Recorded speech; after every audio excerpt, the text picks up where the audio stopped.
Good evening everyone. आप सभी लोगों का मेरे इस यूट्यूब चैनल में बहुत बहुत स्वागत है। और आज के इस लेक्चर में हम नीति शास्त्र की जो सीरीज है उसको आगे कंटिन्यू करेंगे। पिछले लेक्चर में हमारा जो लेक्चर था वो पहला लेक्चर था नीति शास्त्र का, और एथिक्स क्या है उसमें हमने डिस्कस किया था। एथिक्स के बारे में बेसिक कॉन्सेप्ट को हमने समझा था। एटोमोलॉजिकल जो डेरिवेशन है ना, जो उत्पत्ति है कि एथियोस क्या है, एथिकोस क्या था, एथिक्स कैसे शब्द आया, नीति शास्त्र का क्या मतलब होता है, बहुत सारी जो बेसिक चीज़ें हैं उनको हमने डिस्कस कर लिया था। कैसे पेपर आता है, कितने नंबर का आता है और कैसे इसको पढ़ना है ना। तो आगे जो हमारी सीरीज़ है ये सब सारे जो वीडियोस हैं वो प्राइवेट रहेंगे, जैसा कि मैं आप लोगों को बता चुका हूँ। और आप लोगों को एक निश्चित शुल्क देना होगा इसके लिए, और मेरे व्हाट्सएप नंबर से कांटेक्ट करिए और आपको इसकी विस्तृत जानकारी मिल जाएगी। और इस जो लेक्चर में हम एक एक करके सारे टॉपिकों को डिस्कस करेंगे, और लगभग कुछ टॉपिक के अंदर आपका सारा जो एथिक्स है उसका सिलेबस पूरा हो जाएगा, जो आपको MPPSC प्री में तो आएगा नहीं, लेकिन मेंस में ये पूरा आएगा और पूरा काम आएगा पेपर 4th में, है ना। तो पेपर 4th का ये PSC में भी आपको सहायता देगा और UPSC में भी आपको सहायता देगा। और मेंस का पेपर जो होता है अच्छा खासा 200 नंबर का, उसमें ये आपको बहुत ही हेल्पफुल होने वाला है, क्योंकि सारे लोग history, geography, polity, economy, science को पढ़ लेते हैं, और जिसमें सारा कुछ एक ही पेपर के अंतर्गत आ जाता है, 2 पेपर के अंतर्गत आ जाता है। जैसे हिस्ट्री पूछा है या ज्योग्राफी पूछा है, तो सारी जो ज्योग्राफी है, चाहे वर्ल्ड ज्योग्राफी हो, चाहे इंडियन ज्योग्राफी हो, चाहे MP की ज्योग्राफी हो, वो एक ही पेपर में कवर होगी, और उसमें बहुत आपको पढ़ना पड़ेगा, ठीक है। लेकिन इसमें केवल एक विषय को ही पढ़ना है और उसमें ही 200 नंबर हैं। तो आप हिस्ट्री, ज्योग्राफी को जितना पढ़ते हैं उतना भी आपको इसको भी पढ़ना पड़ेगा, तब जाके आप MPPSC मेंस में एक अच्छी कमांड बना सकते हैं। तो हम जल्दी से बिना समय जाया किए हुए स्टार्ट करते हैं।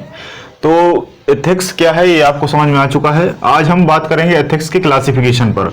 ये जो नीति शास्त्र का बेसिक वर्गीकरण है वो क्या होता है, किस तरीके से इसका वर्गीकरण किया गया है और कैसे इसको हमें पढ़ना चाहिए। तो बेसिकली कुछ कॉन्सेप्ट हैं, उनके आधार पर इसको क्लासिफाइड किया है। वैसे तो अगर देखा जाए बहुत सारी जो टर्म हैं उनको आपको अपने अंदर डेवलप करना होता है। जैसे अभिप्रेरण है ना, मोटिवेशन है, मनोवृत्ति है, मनोदशा है, मनोदृष्टि है, बौद्धिक आपका जो सोचने का तरीका है वो है, आपका जो सद्गुण है, आपकी सत्यनिष्ठा है। ऐसे बहुत सारे पहलू होते हैं जो आपके अंदर डेवलप करने होते हैं। उन्हीं सब में नीति शास्त्र का बेसिक अध्ययन होता है। तो यहाँ पर हम बात करेंगे नीति शास्त्र का कुछ वर्गीकरण की, किस तरीके से इसको क्लासिफाइड किया है। बेसिकली नंबर 1 जो क्लासिफिकेशन है वो है मानकीय नीति शास्त्र, है ना। मानकीय नीति शास्त्र, इसको मानदंड या मानकीय दंड नीति शास्त्र भी कहा जाता है, या आप बस इतना याद रखें मानक नीति शास्त्र, जिसको इंग्लिश में नॉर्मेटिक एथिक्स कहा जाता है। दूसरा है अधिनीति शास्त्र। तीसरा है आपका व्यवहारिक नीति शास्त्र, है ना। इसको मैं आपको ब्रैकेट में बंद कर देता हूं ताकि आपको क्लासिफिकेशन अच्छे से याद रहे। दूसरा आपका क्या, अधिनीति शास्त्र। तीसरा है आपका व्यवहारिक नीति शास्त्र, और चौथा है आपका विचारक नीति शास्त्र, है ना। विचारकों की जो नीति है वो क्या रही है। तो इस तरीके से मुख्य रूप से 3 ही इसके प्रकार हैं, लेकिन चौथा भी हम इसको ऐड कर देते हैं, क्योंकि कहीं ना कहीं नीति शास्त्र में जो विचारक हैं, जो दार्शनिक हैं, जो फिलोसफर हैं, उनका एक बहुत ही अहम योगदान है। सारी जितनी भी ही जो बातें हैं वो विचारकों के आधार पर ही नीति शास्त्र में मुख्य तौर पर सही साबित होती हैं। तो पहला है मानकीय नीति शास्त्र। जैसा कि नाम से ही स्पष्ट है, मानक प्लस नीति। कुछ ऐसे मानक होते हैं, कुछ ऐसे स्टैंडर्ड मानक होते हैं जिनकी कुछ नीतियां होती हैं। मतलब जो नीति होगी वो उन मानकों के आधार पर होगी, वही मानकीय नीति शास्त्र कहलाएगा। अब नीति तो समझ में आती है कि नीति या तो अच्छी होगी या बुरी होगी। कोई भी आप काम करते हैं किसी न किसी नीति को मन में लेकर करते ही होंगे। तो बेसिकली समझने का जो कॉन्सेप्ट है वो है मानक। तो मानक क्या है इसको हमको समझना है। तो मानक में पहला है नियमवाद, दूसरा है प्रयोजनवाद और तीसरा है सद्गुण, ठीक है। ये 3 इसके मानक हैं। पहला मानक क्या है, नियमवाद। नियमवाद जो है वो ये कहता है कि मानक, नियम या सिद्धांत, है ना। कोई भी अगर मानक है तो उस मानक में सबसे अहम जो मानक है उसका वो है उसका नियम। कानून भी कह सकते हैं, है ना। कानून भी कहा जाता है, नियम भी कहा जाता है, संविधान भी कहा जाता है और सिद्धांत भी कहा जाता है। तो नियमवाद में सबसे इंपॉर्टेंट मानक होता है नियम, सिद्धांत, कानून, है ना। और नियम, सिद्धांत, कानून, संविधान के आधार पर जो नीति है उस नीति के आधार पर कर्म करना, उस नीति के आधार पर कर्म करना। जैसे भारत में आपने देखा है, भारत में कानून है, संविधान है, कानून से बड़ी कोई किताब नहीं है, ऐसा सेंटेंस आपने सुना होगा।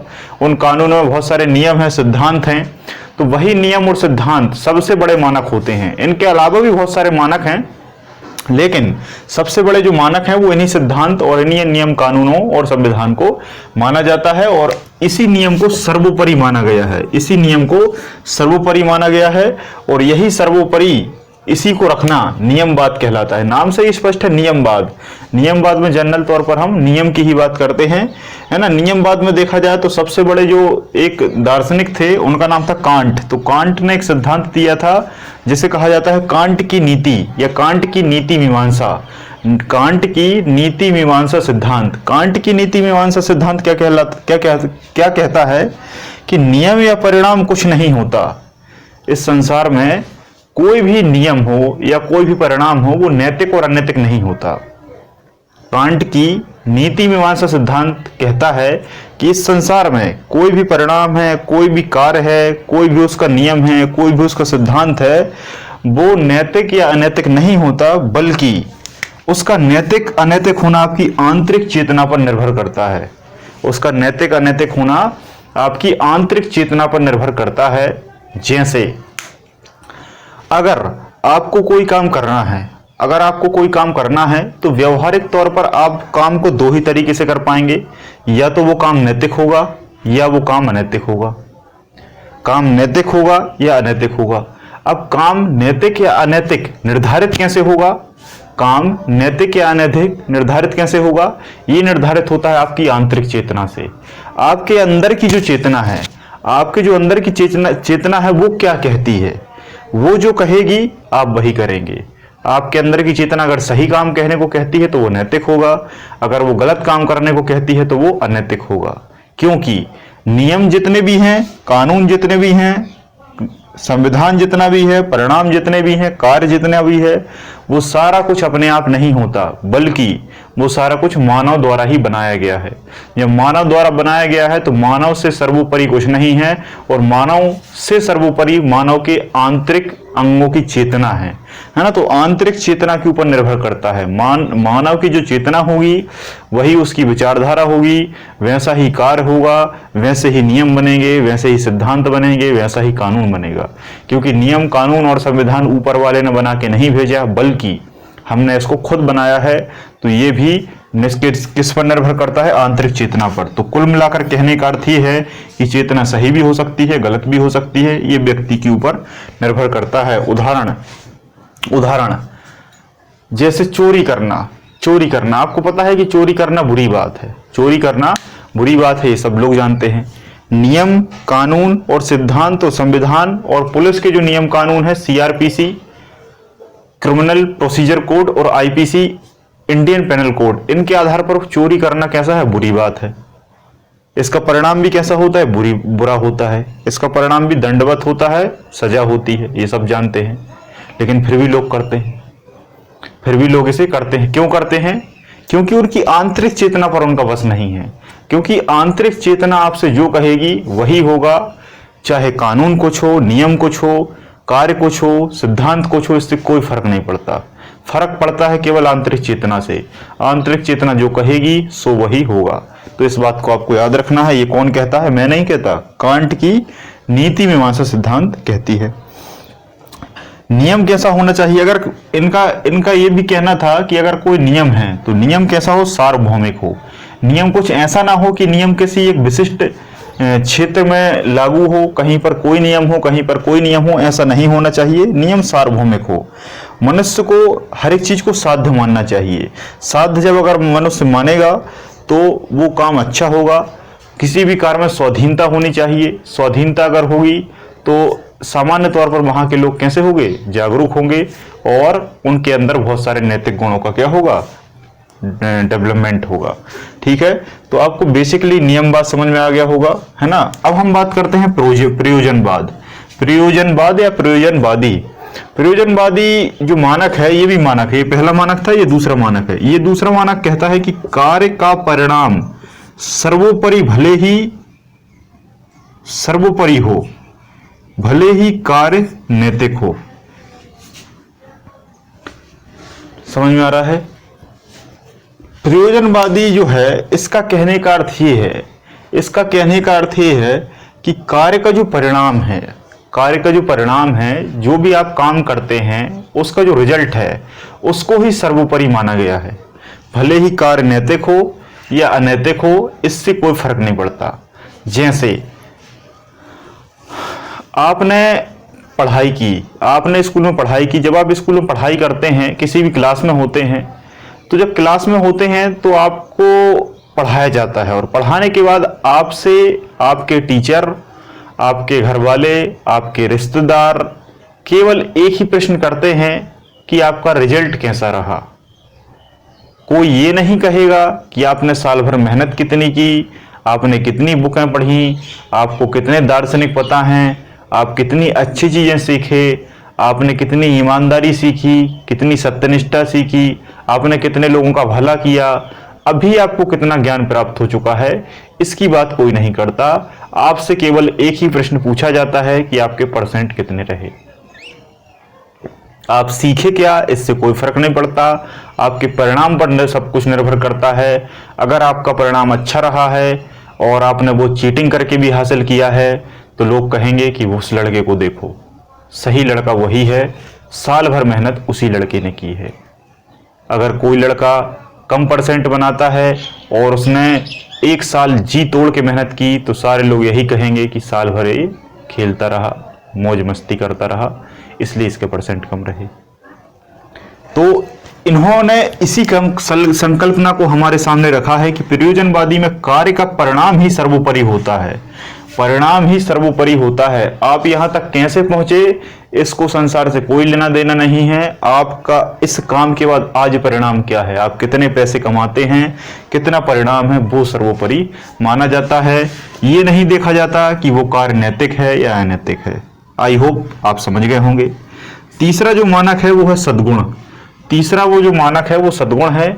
नियम परिणाम कुछ हो या ना हो या कैसा भी हो, अगर आपका कार्य सद्गुण है, अगर आपका कार्य सद्गुण है या व्यक्ति द्वारा अगर आपका कार्य सद्गुण है, जब कार्य आपका सद्गुण रहेगा तो व्यक्ति द्वारा जो जनता का जो विश्वास है वो ऑटोमेटिकली ही क्या है, जीता जा सकता है। सामान्य भाषा में अगर मैं इसे समझाऊं तो नियम परिणाम कुछ हो, है ना, नियम या परिणाम कुछ हो, आपका नियम कुछ हो, परिणाम कुछ हो, है ना, आपने कार्य कैसा ही किया हो, कुछ भी कैसा भी हो, लेकिन अगर आपका जो दृष्टिकोण है वो सद्गुणी है, आपका वो दृष्टिकोण है वो सद्गुणी है, तो निश्चित तौर पर जो जनता है, जो आवाम है, वो उस व्यक्ति को प्रधानता देती है, उस पर विश्वास रखती है। जैसे मर्यादा पुरुषोत्तम श्री भगवान राम, अगर मर्यादा पुरुषोत्तम भगवान राम हैं, तो जो भगवान राम हैं वो कैसी ही नीति बनाए, कैसा ही उनका नियम हो, कैसा ही उनका परिणाम हो, जनता उनको हमेशा सपोर्ट करेगी, आवाम उनको हमेशा सांत्वना या देगा। क्यों देगा? क्योंकि उनको पता है कि अगर नियम बनाएंगे, कानून बनाएंगे, तो इनका कानून नियम हमेशा सद्गुणी होगा, क्योंकि ये क्या है, सद्गुणी है। क्योंकि फर्स्ट लेक्चर में मैंने आपको बहुत अच्छे से समझाया था कि सद्गुण कैसे प्राप्त होता है, पूरा प्रोसेस मैंने आपको बताया था कि किस तरीके से व्यक्ति कार्य करता है, कार्य करने के बाद वो आदत बनती है, आदत बनने के बाद वो धीरे धीरे अपने अंदर वो चीज़ डेवलप करने लगता है, डेवलप करने के बाद वो चीज़ अगर अच्छी है तो वो सद्गुण बन जाता है, आचार विचार से सद्गुण बन जाता है, अगर यही चीज़ वो बुरी है तो वो दुर्गुण बन जाता है। तो सद्गुणी जो व्यक्ति होता है उसका काम भी सद्गुण होता है, कार्य भी सद्गुण होता है। अगर कार्य सद्गुण है तो जनता का विश्वास ऑटोमेटिकली बना रहता है। तो राम राज्य की संकल्पना का उदाहरण इस सद्गुणी में हम लिख सकते हैं। तो आई होप ये तीनों फैक्ट आपको समझ में आ गए होंगे। अब हम दूसरे की बात करते हैं। दूसरा जो वर्गीकरण है वो अधिनीति शास्त्र। अधिनीति शास्त्र को हम मेटाएथिक्स कहते हैं। अधिनीति शास्त्र को हम क्या कहते हैं? मेटाएथिक्स, है ना। तो मेटाएथिक्स क्या कहती है? इसमें सबसे इंपॉर्टेंट ये है, इसमें एक ही चीज को समझाया गया है कि आपको केवल और केवल अच्छा देखना है। आपको केवल और केवल, जैसे गांधी जी कहते थे ना कि उनका थोड़ा सा उल्टा कहना था, उस उल्टे को हम सीधा भी मान सकते हैं। जैसे बुरा मत देखो, बुरा मत सुनो और बुरा मत कहो, या फिर इसी का ऑपोजिट है अच्छा देखो, अच्छा सुनो और अच्छा बोलो, है ना। दोनों एक ही बात है, बस परिप्रेक्ष्य थोड़ा सा अलग अलग है।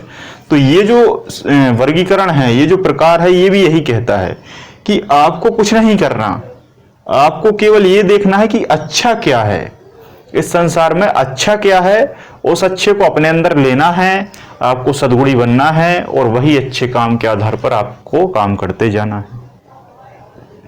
अगर ज्यादा दिक्कत है तो आपको अच्छे और बुरे में अंतर पता होना चाहिए। आपको अच्छा क्या है ये देखना है, अच्छा करना है। अगर दिक्कत है तो अच्छे और बुरे में अंतर करना है। अंतर करने में भी दिक्कत है तो आप नीतिगत गुण को अपना सकते हैं। नीतिगत गुण को आपको पहचानना है, आपको मनोभावों को देखना है, मनोदृष्टि को देखना है, आपको निर्णय समझने का प्रयास करना है। आप जब निर्णय समझने का प्रयास करेंगे, आप जब किसी भी अच्छे कार्य और बुरे कार्य में अंतर स्पष्ट कर लेंगे, अगर आपकी नीति अच्छी है, अगर आपके गुण अच्छे हैं, मनोदृष्टि अच्छी है, तो निश्चित तौर पर निर्णय भी कैसा होगा, अच्छा होगा। तो कुल मिलाकर अधिनीति शास्त्र में केवल और केवल एक ही बात कही है कि व्यक्ति के समस्त गुणों को पहचान कर, व्यक्ति के समस्त आंतरिक और बाह्य गुणों को पहचान कर जो आप निर्णय लेते हैं वो निर्णय अच्छा होना चाहिए, नीतिगत होना चाहिए, और वही अच्छे निर्णय को आपको समझना है। क्लियर है। तीसरा आता है व्यवहारिक नीति शास्त्र या अप्लाइड एथिक्स। व्यवहारिक नीति शास्त्र या अप्लाइड एथिक्स, इसको अनुप्रयुक्त एथिक्स भी कहा जाता है, अनुप्रयुक्त नीति शास्त्र भी कहा जाता है। ये नीति शास्त्र हमें कुछ विशेष प्रकार की चीजों को समझाता है। जैसे इसमें बहुत सारी चीजें हैं। व्यापारिक नैतिकता क्या है इसमें? व्यापारिक नैतिकता। व्यापारिक नैतिकता क्या कहती है कि जैसे मान लो आप व्यापारी हैं, आप क्या हैं? व्यापारी हैं। तो जब आप व्यापारी हैं तो निश्चित तौर पर आप बहुत सारे काम करते हैं। व्यापार में आप बहुत सारे काम करते हैं, बहुत सारे लोगों को आपको डील करना होता है। तमाम तरीके के आप जब कार्य करते हैं तो उनमें तमाम तरीके की नीतियां होती हैं। निश्चित तौर पर जब आप किसी व्यक्ति को कुछ बेचेंगे या किसी व्यक्ति से कुछ कमाएंगे तो वहां बहुत सारे संप्रेषण कौशल का उपयोग होगा, बहुत सारी चीजों का आप डील करेंगे उनके साथ। जब डील करेंगे तो जितनी भी बातें हैं, जितना भी कन्वर्सेशन है आपके और उनके बीच, उस कन्वर्सेशन में कहीं ना कहीं क्या हो, नैतिकता होनी चाहिए, जिसे हम ईमानदारी भी कह सकते हैं। जिसे हम ईमानदारी कहते हैं कि भाई वो व्यापारी बहुत अच्छा है। कहते हैं ना कि वो दुकानदार बहुत अच्छा है यार, वो दुकानदार माल को रेट से बेचता है, वो दुकानदार माल को रेट से बेचता है। या फिर हम ये कहते हैं कि यार वो उस दुकानदार का व्यवहार बहुत अच्छा है। तो भाई जब जिस व्यक्ति का जो व्यवहार होगा वही तो उसकी नीति होगी। जब व्यवहार होगा तो वही नीति होगी। जैसे मैंने आपको बताया था कि जो व्यक्ति देखता है वही सीखता है, जो सीखता है वही उसकी आदत बनती है, जब आदत बन जाती है तो वही वो उसको अंदर ले लेता है और वही दूसरे के साथ वो करने लगता है। अब या तो अच्छा करेगा तो सद्गुण होगा, बुरा करेगा तो दुर्गुण होगा। या तो व्यक्ति नैतिक होगा या व्यक्ति अनैतिक होगा, या व्यक्ति पापात्मा होगा या व्यक्ति पुण्यात्मा होगा। तो केवल दो ही कंडीशन है। तो व्यक्ति जब व्यापार करेगा तो व्यापार में जैसा व्यवहार करता है उस व्यवहार के ऊपर निर्धारित करती है उसकी नीति, कि भाई उसकी नीति कैसी है। अगर उसकी नीति अच्छी है तो व्यवहार कुशल होगा, अगर नीति बुरी है तो व्यवहार में वो अकुशल होगा। बात क्लियर है ना। तो ये डिपेंड करता है ना व्यापारी के ऊपर कि व्यापारी की नैतिकता कैसी है। तो व्यापार में नैतिकता होना बहुत जरूरी है। किसी भी व्यक्ति को बेवकूफ बनाना या गलत कहना थोड़ा सा उचित नहीं होता। राजनीतिक एथिक्स की बात करें या राजनीतिक नैतिकता की बात करें तो जिस प्रकार से पॉलिटी जो है, राजनीति जो है, उस राजनीति में बहुत सारे जो राजनेता हैं वो बहुत सारे जो मजदूर हैं, किसान हैं, है ना, बहुत सारी आवाम हैं, उनके प्रति बहुत सारी बातें कहते हैं। बहुत सारी बातें कहने के बाद उनसे बहुत सारे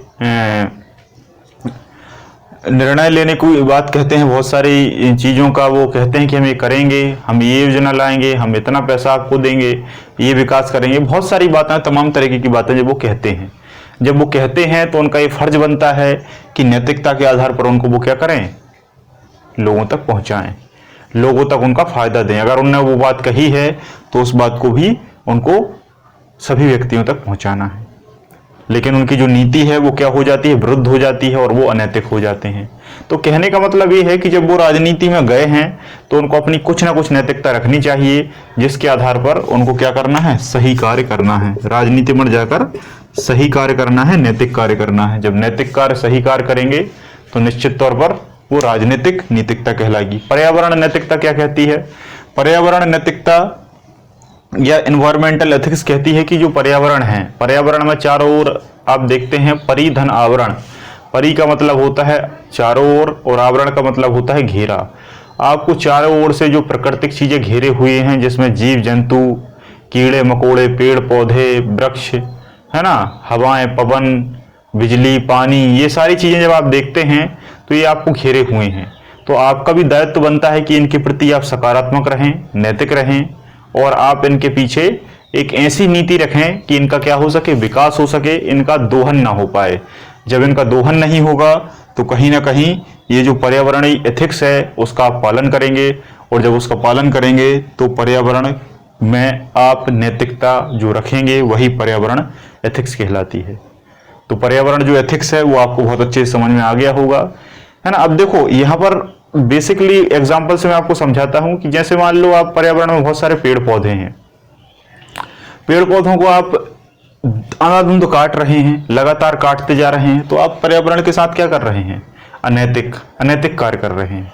वहीं पर आपने 5000 पेड़ों को लगा दिया तो आप क्या किया, आपने नैतिक कार्य किया। किसके प्रति किया, पर्यावरण के प्रति किया, पर्यावरण नैतिकता कहलाई।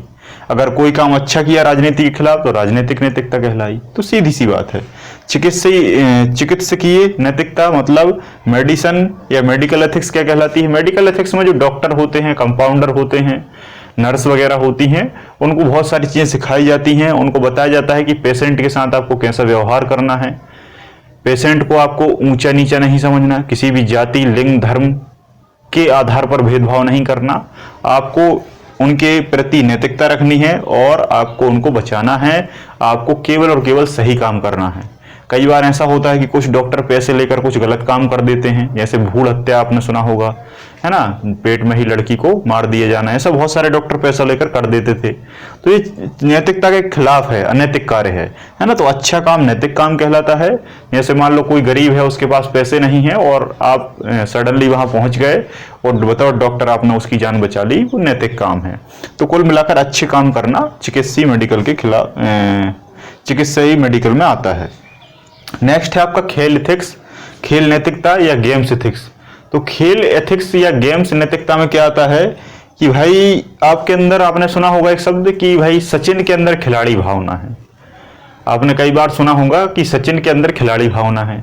अब ये कैसी खिलाड़ी भावना?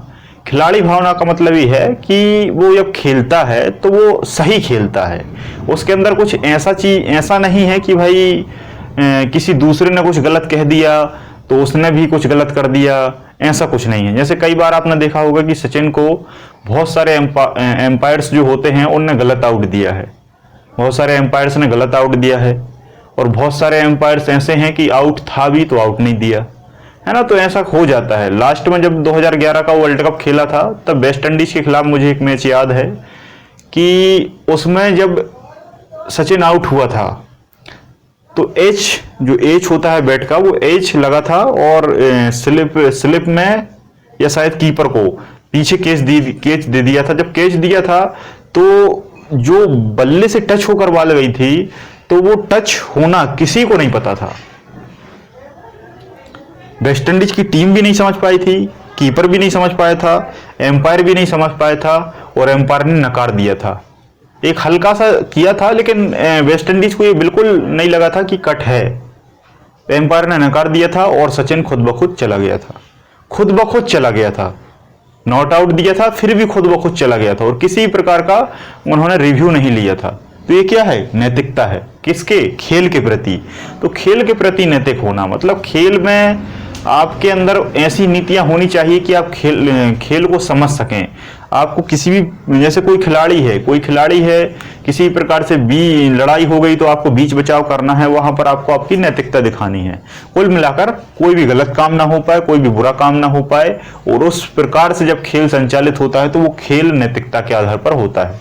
तो बेसिकली आपको समझ में आ गया होगा, है ना। तो व्यापारी के अच्छे काम, पर्यावरण के अच्छे काम, राजनीतियों के अच्छे काम, चिकित्सक के अच्छे काम और खेलों के अच्छे काम, ये सारे इनकी नैतिकता के प्रकार हैं।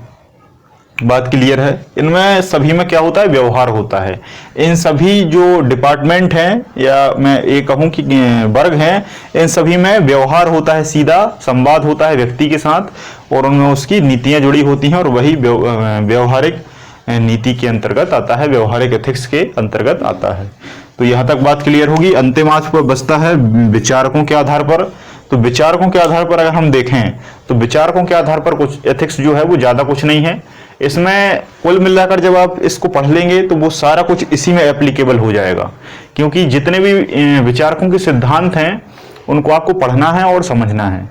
और ये जो सिद्धांत हैं, ये जो विचारकों के सिद्धांत हैं, ये मैं आपको लास्ट में कराऊंगा। ये मैं आपको कब कराऊंगा, लास्ट में कराऊंगा। बस मैं आपको ये बता देता हूं कि विचारकों के आधार पर एथिक्स कैसे होती है।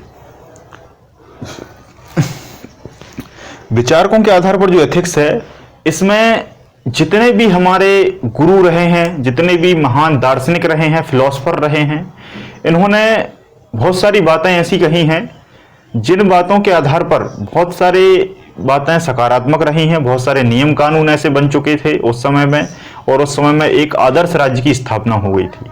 तो उस आदर्श राज्य की स्थापना का श्रेय जिस व्यक्ति को जाता है, तो उसके हमने कुछ सिद्धांतों, नियमों को कॉपी पेस्ट किया और कॉपी पेस्ट करने के बाद उनको हमने आधुनिक जीवन में इंक्लूड किया और वही विचारकों के आधार पर एथिक्स तैयार हो गया। अब कैसे हुआ है उसमें, जैसे मान लो एग्जाम्पल के तौर पर मैं बात करूं सुकरात की, है ना, सुकरात। तो सुकरात से कॉन्सेप्ट शुरू हुआ था 300-400 BC के लगभग, जब जो यूनान है, तो यूनान में जो सोफिस्ट थे, तो सोफिस्टों का मानना था कि जीवन में कुछ भी हो, जीवन में जब तक आप भोग करते हैं, जितनी भी चीजों का भोग करते हैं, वही सब कुछ सही होता है। जो भी चीजें अगर बनाई गई हैं भगवान ने, तो वो भोग करने के लिए बनाई हैं। एक बार ये कहता था कि सभी चीजों को आप त्यागो, सभी चीजों को आप जितना ज्यादा से ज्यादा त्यागोगे, आप उतना ज्यादा मोक्ष को प्राप्त होगे। तो इसमें सही से क्लासिफिकेशन नहीं था, लेकिन इसकी जो सही बात है वो सुकरात ने बताई। जब सही बात सुकरात ने बताई तो ऐसा कहते हैं कि सच कड़वा होता है ना, सच कड़वा होता है। और इस तरीके से बात उनको कड़वी लगी और वहां के जो राजनीतिज्ञ थे उन्होंने सुकरात को विष का प्याला पीने पर विवश कर दिया। मेंस में कई बार क्वेश्चन आता है कि सुकरात ने विष का प्याला क्यों पिया, निम्न कथन पर स्पष्ट कीजिए। तो ऐसे बहुत सारे कारण हैं, बहुत सारे विचारकों की बहुत सारी चीजें हैं, तो मैं आपको सभी को बहुत अच्छे से समझाऊंगा, है ना। तो विचारकों के हमें कुछ नहीं, कुछ सिद्धांतों की बात करने हैं, जिसमें सुकरात को पढ़ेंगे, हम प्लूटो को पढ़ेंगे, अरस्तु को पढ़ेंगे, महात्मा बुद्ध, महावीर स्वामी, है ना, चाणक्य के बाद कबीर, तुलसी और गुरु नानक देव। और आधुनिक में हम बात करें स्वामी जी, स्वामी विवेकानंद, महात्मा गांधी, राजा राम मोहन राय, दयानंद सरस्वती, रविंद्रनाथ टैगोर, सर्वपल्ली राधाकृष्णन, अबुल कलाम आजाद और BR अम्बेडकर और राम मनोहर लोहिया और स्वामी अरविंद। इतने कुछ दार्शनिक विचारक रहे हैं, फिलोसफर रहे हैं, जिन्होंने बहुत अच्छे सिद्धांत दिए, जिनसे हमारा जो समाज है वो एक अच्छे डायरेक्शन में पहुंच चुका है। तो जिन सिद्धांतों को कॉपी करना आज भी बहुत जरूरी है, जिससे एक आदर्श राज्य और लोक कल्याणकारी राज्य की स्थापना हो सके। ठीक है, तो ये बेसिकली आपको पता चल चुका है। अब कल से जो हमारी क्लास होगी उसमें हम एक एक चीज को डिस्कस करेंगे, एक एक चीज को मतलब एक एक शब्द, जैसे संप्रेषण क्या है, बौद्धिक इंटेलिजेंस क्या है, संप्रेषण कौशल क्या है, अभिप्रेरणा क्या है, मनोदृष्टि क्या है, मनोभाव क्या है, एटीट्यूड क्या है, एम्पटीट्यूड क्या है, सहानुभूति क्या है, समानुभूति क्या है, सत्यनिष्ठा क्या है ना, सहिष्णुता क्या है। तो ऐसी बहुत सारे जो फैक्ट हैं उन सभी को मैं एक एक करके डिटेल से पढ़ाऊंगा और वही आपके एग्जाम में पूछे जाते हैं। तो उन्हें पढ़ने के बाद फिर अंत में हम विचारक पढ़ेंगे। विचारकों के अब मैं पूरे सिद्धांत पढ़ा दूंगा, फिर उन्हीं विचारकों के सिद्धांत आपको इनमें कॉपी पेस्ट कर देना है। इनमें जब आप कॉपी पेस्ट कर देंगे तो आपको पूर्णतः सही से समझ में आ जाएगा कि इनके सिद्धांतों का कैसे उपयोग होगा। ठीक है, तो आई होप यहां तक आपको बहुत अच्छे से समझ में आया होगा। तो बाकी की जो बात है वो हम करेंगे नेक्स्ट क्लास में। आज के लिए इतना ही। जय हिंद, जय भारत।